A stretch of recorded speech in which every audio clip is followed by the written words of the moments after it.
Et c'est l'heure, Philippe, de l'info média du jour. 3 lettres ce matin dans notre info média du jour, POA, comme petites observations automobiles. Nous allons parler d'un petit nouveau, un média numérique qui commence à bouleverser le monde de la presse auto et ses institutions, comme l'Autojournal, l'Automobile Magazine, Auto Plus, Automoto, et j'en oublie, sans parler des émissions Automoto sur TF1 ou Turbo sur M6. C'est né sous la forme d'un blog en 2000. POA, aujourd'hui, est un site et une chaîne YouTube avec un slogan « La vie, les gens et leurs histoires de bagnole ». POA fédère une communauté de 131 000 abonnés sur YouTube, communauté qui a plus que doublé en un an, ce qui l'en fait l'une des 5 chaînes auto de référence. À titre de comparaison, la chaîne YouTube d'Auto Plus, le titre le plus connu en France, totalise 132 000 abonnés, donc 1000 de plus, malgré des moyens bien supérieurs. POA, c'est également un esprit pour parler des voitures, aussi bien au passé avec des amateurs, des collectionneurs, au présent avec des essais de voitures actuelles et au futur, pour évoquer les nouvelles solutions de mobilité, comme on dit dans les cabinets de marketing. Alors, qu'est-ce qu'on peut voir sur POA et pourquoi lancer une chaîne bagnole en plein climat d'autophobie? Pour en parler, je reçois le fondateur de POA, Renaud Roubaudy. Bonjour. Ah, vous êtes là, Renaud? Oui, je suis au téléphone. Exactement. Voilà, je précise que vous êtes en ligne avec nous et non pas dans ce studio à cause de la grève à l'école qui n'a pas pu accueillir votre fille, et donc vous gardez votre fille, et donc vous n'êtes pas dans ce studio. C'est son maître. Il y a certains profs, c'est son maître. Pas de bol, c'est son maître à elle. Voilà. Exactement. Dans ce studio, l'un de vos compères et co-associés, Cédric Fréhour. Bonjour Cédric. Bonjour. Vous êtes journaliste à POA, au journaliste automobile, et au très sérieux quotidien économique Les Échos. Je vais commencer par une question à vous deux, inspirée par l'actu immédiate. Avec les grèves des transports en commun, on ne parle plus que de covoiturage et de blablacar. Est-ce que c'est une belle revanche pour la voiture ou est-ce que c'est le baroud d'honneur? Cédric, puisque vous êtes à côté de moi. C'est peut-être les deux. On est à un tournant en fait. L'industrie automobile est à un tournant. Vous savez, elle va devenir électrique, elle va devenir autonome. Et c'est une réinvention complète. Et c'est pour ça que ça nous passionne aujourd'hui, l'automobile. C'est un peu comme le passage de la télé en noir et blanc à la télé en couleur. Ouais. Et sauf qu'à l'époque, il n'y avait pas des gens qui voulaient interdire la télé. Or là, il y a plein de gens qui veulent interdire la voiture. Et toutes les solutions qu'on voit dans la ville, c'est la voiture, puisque les transports en commun montrent parfois leur inefficacité. Je voudrais avoir votre réaction là-dessus, Renaud Roubaudy. J'allais dire, c'est vous le meilleur ambassadeur depuis 5 minutes de POA. Vous savez, moi, il y a une phrase que j'adore dire dans chaque vidéo, je dis la bagnole n'est pas morte. Ouais. C'est-à-dire que c'est une sorte de pied de nez, on est tout à fait conscient que tout change et qu'on ne peut pas être dans le tout bagnole. Je pense que c'est souvent ce qui l'a tué, en fait. C'est-à-dire, il y avait des chapelles tellement intégristes là-dessus. Mais si on en parle avec un peu de recul et une vision comme ça un peu décalée, on se rend compte qu'elle est toujours là, qu'on l'aime ou qu'on l'aime pas. Et justement, c'est un peu le sujet de POA, c'est à chaque fois de mettre en perspective ce que ça représente, tant sur le plaisir que sur le niveau sociétal. Voilà. Alors justement, on peut dire ça, mais il y a de ça, quoi. Justement, je vais vous demander ça. Quelle idée vous avez eue de lancer ce média POA? C'est comme s'il y a 100 ans, on lançait un journal sur le charbon. D'abord, je l'ai lancé il y a 10 ans, et Cédric m'a rejoint très vite. Ouais. Mais moi, j'ai coutume de dire que POA, c'est du vol. Et en fait, moi, je suis venu par hasard à l'automobile et je trouvais que la façon dont on en parlait me plaisait pas parce qu'elle était trop technique. Et je me disais, tous les à côté, justement, tout ce qu'on raconte pas, les coulisses, tout ce qui est la vie autour, tout ce que font les gens, voilà, on s'est dit, on va essayer d'aller. C'est pour ça que le titre, d'ailleurs, on l'a gardé. C'est des petites observations. Et en fait, souvent, des petites choses en disent plus long que des grandes sur la voiture et encore une fois, sur le monde sur lequel on vit. Voilà. Donc, vous avez lancé le média Renaud Roubaudy, Cédric, vous l'avez rejoint, vous êtes désormais associé. Comment ça marche? C'est quoi vos audiences? Alors on a, vous le disiez, 130 000 abonnés YouTube, 132 000 précisément aujourd'hui. Ouais. Et une bonne vidéo sur POA, elle va faire 100 000 vues très vite. Ouais. Et la plus importante aujourd'hui, elle est presque au million, elle est à 900 000 vues. Alors c'est intéressant parce que c'est sur l'hydrogène. Nous, ce qu'on traite, c'est l'automobile passé, présent, futur. C'est souvent des passionnés. Et puis tout à coup, le sujet de l'énergie, l'hydrogène, qui pour nous est presque, j'allais dire, sérieux dans notre ton, est devenu la vidéo la plus vue. C'est aussi dire beaucoup de choses sur ce que recherche la société et ce qu'attendent, je pense, le plus grand nombre. Alors il y a ça, mais il y a aussi, par exemple sur POA, parce que j'aimerais qu'on entende un petit peu des sons, à défaut de voir des images, il y a aussi, ça s'appelle POA Petits Observateurs, il y a des gens lambda, comme vous et moi, en tout cas comme moi, pas comme vous, qui aiment leur voiture et qui savent en parler. On va écouter un extrait. C'est Johan, il a 20 ans, il a réalisé son rêve, s'offrir une Chevrolet Caprice de 74, monstre américain qui mesure près de 6 mètres de long. C'est formidable. Ouais. Redis-moi, quelle année, elle a quel moteur, c'était quoi dans la gamme, etc. Alors c'est un modèle 74, donc immatriculé en France fin 73. Ouais. Elle est équipée du moteur 400 CI, donc le 6 litres 6. Ouais. Donc un small block, pas si petit. Boîte automatique 3 vitesses TH 350. T'as conscience quand même que tu roules dans un dinosaure, quoi. Oui. Bah, c'est une sorte de patrimoine qu'il faut sauvegarder. Céline Dacosta, vous en pensez quoi de la boîte CH350 ? Bah, il roule avec un dinosaure, clairement. Et vous avez un small block ? J'en ai 2 même. À la maison. C'est quoi les succès de POA ? On vient de l'entendre, tous les mercredis, les petits observateurs, les fans de POA se sont auto-baptisés comme ça, viennent nous présenter leur voiture. Et alors, on est totalement ouvert. C'est-à-dire qu'il y a ce jeune homme qui est venu nous présenter effectivement une voiture antidéluvienne américaine, mais qui fait encore rêver la planète entière. C'est presque cinématographique. Ouais. Mais quand vous recevez le type qui adore sa Citroën AX, l'une des voitures les plus moches de la Terre, mais c'est génial. Vous le recevez pour rigoler.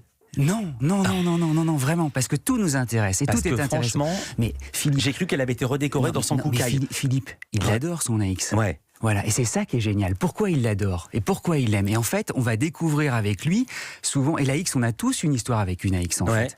Moi, mes beaux-parents ont une AX, sur une petite île en Bretagne qui leur sert beaucoup. Ouais. Et en fait, toutes les voitures ont quelque chose à raconter. D'accord. Et nous, c'est ce qui nous plaît en fait. On a tous quelque chose de Tennessee, mais surtout on a tous une histoire avec une AX. Je vais méditer là-dessus pendant la pause. Ouais, c'était aussi ma première voiture, Philippe, figurez-vous. C'est pas vrai. Oui, voilà, si, c'est dingue. Petite observation automobile, POA, le site pour les amateurs d'automobile. On continue à en parler avec nos invités dans un instant sur Europe 1. Une infomédia du jour consacrée à POA, Petites Observations Automobiles, un site qui fédère une communauté d'amateurs de voitures. Vous nous en parlez, Philippe, avec vos invités. Renaud Roubaud, le fondateur du site, et son cofondateur, journaliste également, Cédric Fréault. Cédric, je réalise qu'on n'a pas donné l'adresse du site, c'est poa.com.fr. POA.com. Alors, les émissions. Petitesobservationautomobile.com. Alors, qu'est-ce qu'il y a, les émissions ? Alors, le lundi, les affaires sont les affaires. Ça porte bien son nom, c'est l'émission économique. Le mercredi, on le disait il y a quelques instants, on reçoit des petits observateurs qui nous présentent de leur AX aux voitures du futur. Le vendredi, il y a les essais. Donc, ce sont toutes les nouveautés. Et puis, on a 2 belles émissions. On a le Café Garage. Le Café Garage, on est plusieurs à se réunir. Il y a notre associé aussi qui s'appelle Floriane. Il y a une voix féminine. Et on refait l'actualité tous les mois. L'actualité automobile, surtout internationale. Et puis, il y a les road trips. Les road trips, on part pour 6, 7, parfois 10 épisodes avec une voiture qui fait l'actualité et on va au bout du monde. Vraiment ? Vraiment. Vous êtes déjà allé au bout du monde? Alors là, on revient du Japon. D'accord. Voilà. Bon, vous avez pris le bateau quand même. Question à Renaud Roubaudi. Question à Renaud. Oui, mais la voiture, elle n'a pas pris l'avion. Non, elle n'a pas pris l'avion. Il a fallu probablement qu'elle prenne effectivement le bateau. Question à Renaud Roubaudi. Quel est votre public? Souvent, on associe les amateurs de voitures à des beaufs et j'imagine que ça vous énerve. Justement, c'est une très bonne question. Je crois que la force de POA, on est un peu comme Tintin, c'est-à-dire qu'on touche un public très très large, de 7 à 77 ans. On a des gens de tous les âges, on le voit dans les gens qui nous proposent leur voiture. Et je crois que Cédric et moi, c'est notre plus grande fierté. On a des gens de tous les milieux. C'est-à-dire qu'on peut avoir des gens qui viennent nous voir avec une vieille Bentley assez chère, mais justement aussi des gens de 20 ans qui viennent avec une AX qui vont payer 3000 balles. Et c'est ça qui est intéressant. Et ça, les gens ne décodent pas forcément de l'extérieur, parce que justement, vous l'avez dit, la bagnole, surtout en France, a une image un peu beauf, quoi, un peu con-con.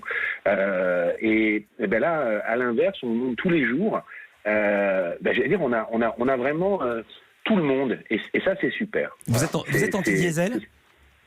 Non, pas forcément. On parle de l'actualité parce que c'est dans le viseur, mais on n'essaye pas d'être partisan. On essaye toujours de donner la parole à un public très large, des pour et des contre. Nous, on adore le débat, on adore quand les gens s'empoignent, mais nous, on essaye de vraiment d'être le plus ouvert possible. On n'y arrive pas toujours, mais c'est vraiment, ça fait partie de la fonction POA, quoi, créer le débat. Et je rappelle que le mouvement des Gilets jaunes était né de l'annonce de l'augmentation des taxes sur les carburants. Alors justement, autre augmentation qui est annoncée, le super-malus sur les véhicules très puissants et polluants, qui passerait d'un montant de 12 500 à 20 000 euros. Ça toucherait 10 000 à 15 000 voitures par an, notamment les marques comme Ferrari, Lamborghini, Aston Martin, McLaren ou Maserati. Je les lis sans imaginer qu'un jour je pourrais jamais en avoir une. Qu'est-ce que ça vous inspire, Cédric Fréault ? Ouais, on l'annonce comme quelque chose d'extrêmement bouleversant, sans doute, sauf que ce marché, en tout cas en France, des voitures hyper luxueuses, il est ultra minoritaire. Et les gens qui sont capables effectivement de débourser tout à coup des sommes parfois folles pour s'offrir ce genre de voiture... ont les 20 000 euros. On les 20 000 euros. Donc c'est quoi? C'est de l'affichage? Ça va être des rentrées fiscales surtout, oui. Parce que quelqu'un qui effectivement adore l'automobile et est prêt à dépenser des centaines de milliers d'euros dedans, tant mieux qu'effectivement ce soit prélevé. Ce qui est un peu plus gênant en fait sur le bonus-malus, c'est quand il va impacter en fait le marché, le gros du marché hexagonal. Et aujourd'hui effectivement, le bonus-malus, il tend à contraindre de plus en plus le CO2 et à contraindre de plus en plus pardon, je cherche mes mots, je suis désolé. En fait, le bonus-malus et le déclenchement du bonus-malus, il se réduit, il est compté sur le CO2. Ouais. Et aujourd'hui, ça risque d'impacter le gros du marché français qui est entre 15 000 et 20 000 euros. Et là c'est davantage problématique et ça va contraindre effectivement beaucoup plus de gens. Et puis, il y a aussi une autre donnée qu'il faut prendre en compte, c'est l'emploi. L'agence Bloomberg a chiffré à 80 000 le nombre d'emplois qui vont disparaître dans l'industrie automobile dans les prochaines années, principalement en Allemagne, aux États-Unis, au Royaume-Uni. Renaud Roubaudy, est-ce que aussi cette notion économique de la voiture intéresse votre site, intéresse POA? Oui, bien sûr, c'est un des sujets récurrents, il y a une énorme activité, mais vous voyez sur le malus, on revient du Japon. Et ils ont dans les villes des petites voitures qu'on appelle les kicars, qui sont très marrantes, qui ne doivent pas dépasser 3,40 m et 600 cm3, enfin ouais. Petites. Et je me disais, mais pourquoi en France on veut toujours taxer alors qu'on pourrait faire l'inverse et de dire, parce que ces voitures ne sont pas importées chez nous, de dire ceux qui ont ces petites bagnoles, qui ne consomment pas, qui sont très écolos, qui en plus sont très rigolotes, on va les détaxer entre guillemets, quoi. Voilà. J'ai l'impression qu'on prend toujours le problème par le négatif, alors qu'il y a des pays où ils le prennent par le positif. Voilà. Je voulais juste ajouter ça parce que c'est une façon d'appréhender les problèmes. Et effectivement, c'est en quoi la voiture reste centrale, c'est qu'elle est toujours un peu, je dirais pas le bouc émissaire, mais elle reste un peu au centre de tout. C'est toujours la carotte et le bâton. Je te taxe, puis après je te donne une aide. Mais effectivement, au niveau économique, ça reste majeur, quoi. Donc il y a une sorte d'ambiguïté en permanence de la part de nos gouvernants qui est curieuse. Mais ça serait tellement facile d'aider ceux qui essayent de faire des choses qui fonctionnent plutôt que de regarder ce qui ne fonctionne pas. Enfin voilà. Juste un mot, Saïd Fréour, pour terminer. Vous avez organisé le premier rassemblement POA en mai dernier à la demande des fans. Combien de personnes sont venues? 1500.